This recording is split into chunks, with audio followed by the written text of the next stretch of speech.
Good morning everyone. My name is Goswami Bhargavi. આજે હું તમને મારા વિશે કહીશ. ધનની જોડ સખી નહીં જડે રેવો. કવિ બોટાદકરની આ પંક્તિ સાચે જ સત્ય છે. આ આખી દુનિયામાં બધું જ મળી શકે છે, પરંતુ માતા જેવો નિસ્વાર્થ પ્રેમ બીજે ક્યાંય મળી શકતો નથી. ઈશ્વર દરેક જગ્યાએ પહોંચી શકતો નથી.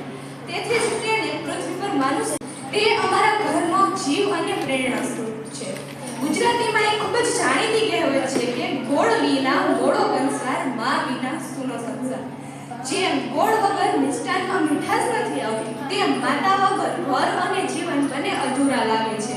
તે સવારમાં વહેલી ઉઠીને ઘરના દરેક સભ્યની નાનામાં નાની જરૂરિયાતોનું ધ્યાન રાખે છે. તેની મમતા જાદુઈ શક્તિ છે કે જે મારો આખો દિવસ સુંદર બનાવી દે છે. તે કહે છે, ભૂલો ભલે બીજું બધું, મા બાપને ભૂલશો નહીં. અગણિત છે ઉપકાર એના, એ કદી વિસરશો નહીં. મુખે બોલવું. માતા એ ઈશ્વરનું શ્રેષ્ઠ વરદાન. માતા એ ઈશ્વરનું શ્રેષ્ઠ વરદાન છે. તેના આશીર્વાદમાં એટલી શક્તિ છે કે સમયમાંથી આપણે બહાર લાવી શકે છે. અંતમાં તો હું એટલું જ કહીશ કે માં તે માં, બીજા બધા વનવગડા નવા. ભગવાન પાસે મારી એ જ પ્રાર્થના છે કે દુનિયાની બધી જ માતાઓને દીર્ઘાયુ, સુખ, શાંતિ અર્પે. અને હું મારી માતાને ખૂબ પ્રેમ કરું છું અને તેનું સન્માન કરું છું. Thank you.